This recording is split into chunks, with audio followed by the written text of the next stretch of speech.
मित्रांनो नमस्कार. मराठा आरक्षणाचा वणवा आता संपूर्ण महाराष्ट्रात मोठ्या प्रमाणावर त्यांनी पेट घेतलेला आहे. हा व्हिडिओ बनवत असताना माजलगावचे जे विधानसभेचे सदस्य आहेत, प्रकाश सोळंकी नावाचे, त्यांच्या घरावर मराठा आंदोलकांनी हल्ला केलेला आहे.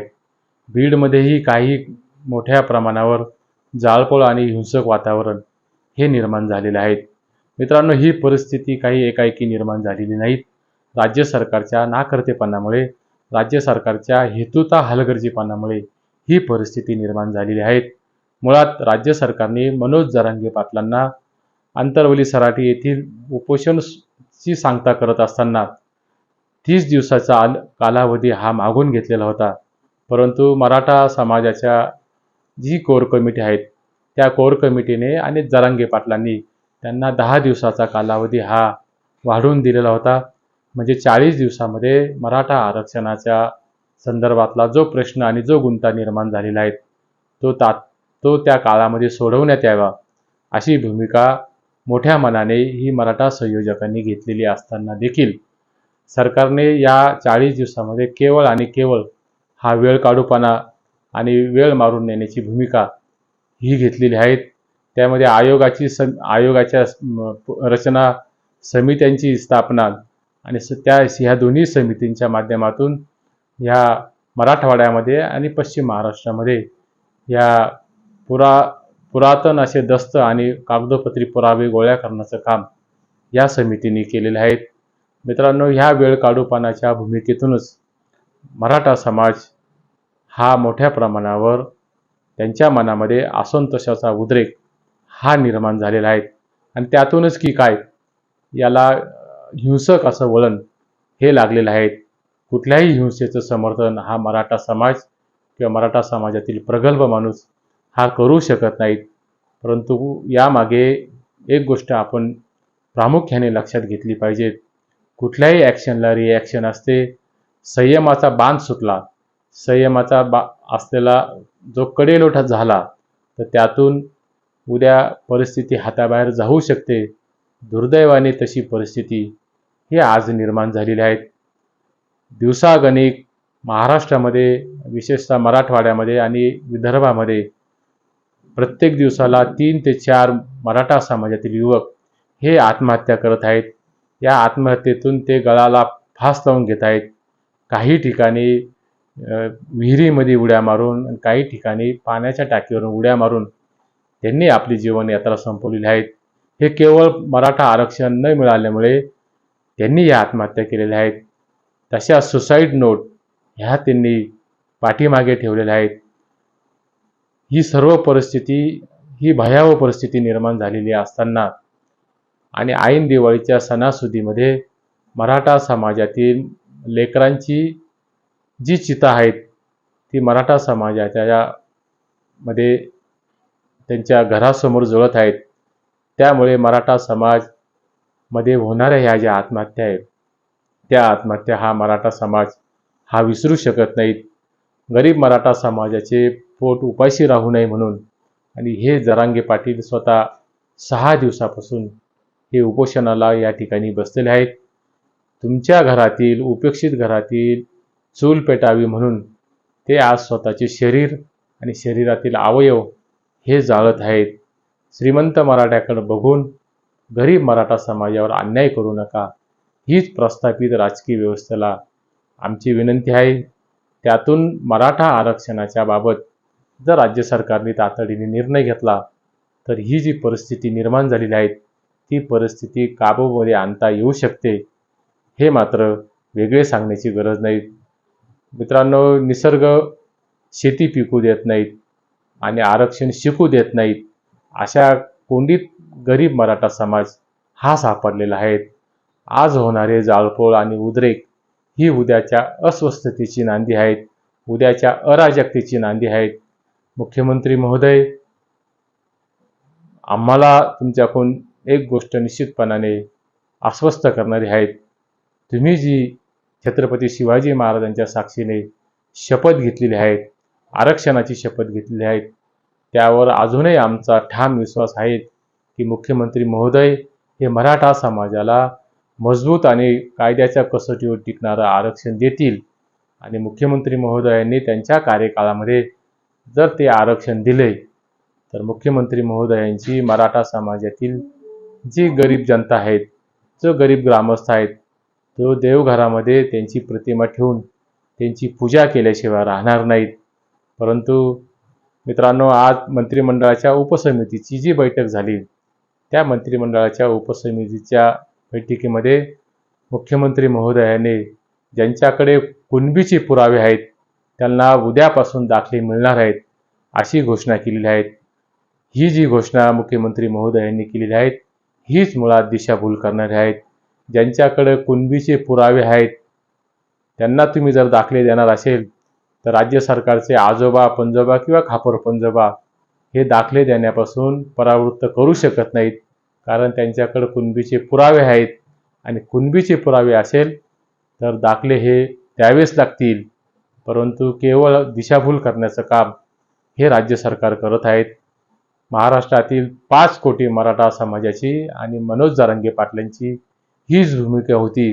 जर त्या मराठा समाजाला कुणबीचे प्रमाणपत्र द्यायचे असेल तर सरसकट मराठा समाजाला कुणबीचे प्रमाणपत्र द्या आणि अशा प्रकारची दिशाभूल ही करू नका. आणि यातूनच मराठा समाजाचा संयमाचा कडेलोट आणि त्यांचा बांध फुटण्याची ही जी शक्यता आज महाराष्ट्रामध्ये निर्माण झालेली आहे, याला कारण फक्त राजकीय व्यवस्था आणि राजकीय दिशाभूल ही जी राज्य सरकारने मराठा समाजाच्या बाबतीत चालवलेली आहेत तीच ह्या गोष्टीला कारणीभूत आहेत. मुख्यमंत्री महोदयांना आणि उपमुख्यमंत्री महोदयांना ह्या व्हिडिओच्या माध्यमातून विनंती करावीशी वाटते की दिल्लीतील जंतर मंतरवर अण्णा हजारेंच्या उपोषणाने हे काँग्रेसचं राज्य त्यावेळेस गेलेलं होतं. अण्णा हजारेंच्या आंदोलनाने संपूर्ण देशभरामध्ये एक परिवर्तनाची क्रांती आणि परिवर्तनाची जो संकेत आहेत हा संपूर्ण देशामध्ये गेला होता. त्यातूनच काँग्रेसचं जे सरकार होतं केंद्रामध्ये, ते सरकार हे जनतेच्या दरबारामध्ये पदच्युत झालेलं होतं. आणि आज आंतरवली सराटीमध्ये मनोज जरांगे पाटलांच्या उपोषणाने किंबहुना आंतरवलीमध्ये 1,47,00,000 लोक जे एका हाकेच्या आवाजाने त्या ठिकाणी जमा झालेले होते, त्यातून एक गोष्ट स्पष्टपणाने होते की मनोज जरांगे पाटलांच्या उपोषणाने आणि मराठा समाजामध्ये जो आक्रोश, जो स्वाभिमानाचा हुंदका आणि जी चीड आणि संताप निर्माण झालेला आहे, त्यातून उद्याचं भाजपचं सरकार हे जाऊ शकतं, हे या राजकीय व्यवस्थेने लक्षात घेतलं पाहिजे. तशी खबरदारी त्यांनी घेतली पाहिजे. उद्या जर जरांगे पाटलांच्या प्रकृतीचं जर काही दुर्दैवाने बरं वाईट झालं, आजही त्यांच्या प्रकृतीच्या बाबत ज्या बातम्या सोशल मीडियावर आणि दूरदर्शनवर येत आहेत त्यामध्ये त्यांच्या प्रकृतीची काळजी वाटण्यासारखी परिस्थितीच आज निर्माण झालेली आहे. आज आणि आत्ता हा व्हिडिओ मी बनवत असताना ग्रामस्थांच्या डोळ्यात पाणी आले म्हणून मनोज दादा जरांगे यांनी एक ग्लास पाण्याचा घोट हा घेतलेला आहे. ही निश्चितपणाने समाधानाची गोष्ट आहे. या मराठा आरक्षणाच्या लढाईमध्ये गड आला पण शिव गेला ही जी इतिहासाची पुनरावृत्ती यापूर्वी झालेली आहे त्याची पुनरावृत्ती आता होता कामा नयेत. ही लढाई जर जिंकायची असेल तर या लढाईतला जो सेनापती आहे, या लढाईतील जो वजीर आहे, तो वजीर आम्हाला आणि तो सेनापती आम्हाला गमावण्याची इच्छा नाही. म्हणून मनोज दादा जरांगे यांनी जे आमरण उपोषण चालू केलेलं आहे ते आमरण उपोषण हे मागं घ्यावं आणि जे जलत्याग केलेला आहे किंवा पाणी न पिण्याची त्यांनी भूमिका आणि निर्धार केलेला आहे त्या भूमिकेपासून त्यांनी बाजूला जावं आणि औषधोपचार आणि उपचार घ्यावेत अशीच मराठा समाजाची या ठिकाणी प्रामाणिक भावना आणि भूमिका आहेत.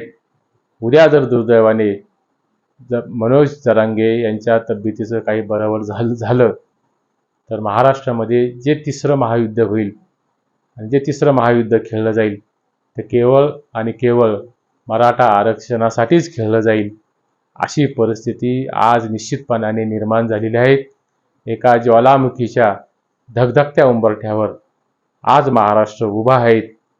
तो महाराष्ट्र जर उद्या पुन्हा एकदा अराजकतेच्या अशांततेच्या खाईत जर राज्य सरकारला या ठिकाणी दूर ढकलायचं असेल तर राज्य सरकारची नीती आणि नियत ही मराठा आरक्षणाच्या बाबत ही साफ असायला हवी. याचं कारण असं आहे की मनोज जरांगे पाटलांचं जे उपोषण आंतरवली सराटीत चालू झालेलं आहे त्या आरक्षणाच्या बाबत राज्य सरकारची मुख्यमंत्री महोदयांची भूमिका आणि त्यांची असलेली नियत ही साफ दिसत नाहीत.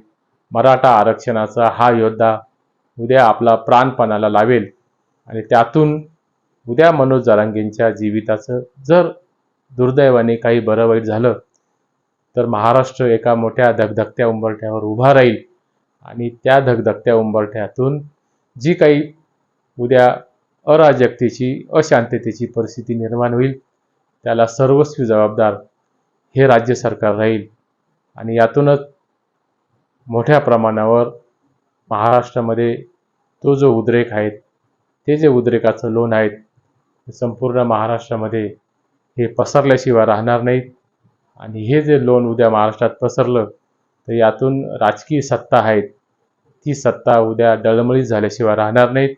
कारण मराठा समाज हा शांतीमध्ये क्रांती कसं करायचा ही शिकवण छत्रपती शिवाजी महाराजांनी त्यांनी आपल्या गनिमी काव्यातून ही दिलेली आहेत. सुदैवाने मराठा समाज हा अतिशय समंजस आणि प्रगल्भ आहेत आणि या समंजस आणि प्रगल्भ अशा मराठा समाजाचा अंत हा राज्य सरकारने आणि मुख्यमंत्री महोदयांनी पाहू नयेत. उद्याचा महाराष्ट्र हा जर त्यांना उद्या अशांत महाराष्ट्र करायचा असेल या महाराष्ट्राची कायदा आणि सुव्यवस्था ही जर बिघडवायची असेल की मनोज जरांगे पाटलांच्या उपोषणाच्या बाबत त्यांची नीती आणि नियत जर साफ नसेल तर महाराष्ट्र उद्या पुन्हा एकदा अशांततेच्या उंबरठ्यावर हा उभा राहील आणि त्यातूनच महाराष्ट्राचं उद्या न भूतो न भविष्यती असं नुकसान हे राज्य सरकारच्या नाकर्तेपणामुळे हे निर्माण झाल्याशिवाय राहणार नाहीत. आजही महाराष्ट्रामध्ये ज्या तरुणांनी ज्या युवकांनी रोज आत्महत्येचा सपाटा लावलेला आहे त्या आत्महत्या ह्या काही छंद म्हणून किंवा या काही फॅशन म्हणून या आत्महत्या होत नाहीत. संयमाचा बांध तुटल्यावर संयमाचा बांध असलेला त्याचा कडेलोट झाल्यानंतर जगण्याच्या सर्व आशा संपुष्टात आल्यानंतर हे युवक हे तरुण हे आत्महत्येच्या दिशेने जात आहेत आणि त्यातूनच की काय उद्याच्या महाराष्ट्र सरकारला त्याची फार मोठी किंमत आणि त्याचे गंभीर असे परिणाम हे भोगावे लागतील. हे राज्य सरकारने या ठिकाणी लक्षात घेतले पाहिजेत. मराठा समाज हा जगाच्या पाठीवर जगाच्या इतिहासामध्ये हा लढवय्या समाज आहे आणि हा लढवय्या समाज पुढच्या काळामध्ये आरक्षणाची लढाई जर लढायची असेल तर तरुणांनी आत्महत्येचा मार्ग न स्वीकारता शांततेच्या मार्गाने कायद्याच्या कसोटीवर सरकारशी संघर्ष करून सरकारशी एल्गार पुकारून हा लढा आणि ही जी चळवळ आहे ही पुढच्या काळामध्ये अतिशय तीव्र प्रमाणात आपल्याला उभी करायची आहेत आणि आत्महत्या करून आपल्या कुटुंबाला आपल्या लेकराबाळांना ही उघड्यावर टाकण्याची भूमिका किंवा त्यांना संकटात टाकण्याची भूमिका ही मराठा समाजातील जाणते अशा तरुणांनी आणि युवकांनी घेऊ नयेत. शिवबांचा इतिहास हा लढवय्या इतिहास आहे, हा संघर्षाचा इतिहास आहे. संघर्षातून नवनिर्मिती करायची कशी हे छत्रपती शिवाजी महाराजांच्या ग्रंथातून छत्रपती शिवाजी महाराजांच्या शिकवणीतून हे आपल्याला मिळाले आहेत. तो संघर्षाचा वसा आणि वारसा पुढे घेऊन जाऊ आणि महाराष्ट्र सरकारविरुद्ध आणि केंद्र सरकारविरुद्ध आरक्षणाच्या लढाईत मराठा समाज हे आरक्षण आपल्या पदरामध्ये पाडून घेईल, नव्हे पाडल्याशिवाय राहणार नाही असा आत्मविश्वास आणि अशी खुणगाट ही मराठा युवकांनी ही बाळगली गेली पाहिजे. आणि मराठा आरक्षणाच्या बाबत मुख्यमंत्री महोदयांनी जी शपथ घेतलेली आहे त्या शपथेची पूर्तता ही तात्काळ करावी आणि मराठा समाजामध्ये जो असंतोषाचा उद्रेक आणि महाराष्ट्रामध्ये जो असंतोषाचा उद्रेक निर्माण झालेला आहे तो शमविण्यासाठी आपण जबाबदारीने पुढे यावेत एवढीच विनंती या व्हिडिओच्या माध्यमातून करतो.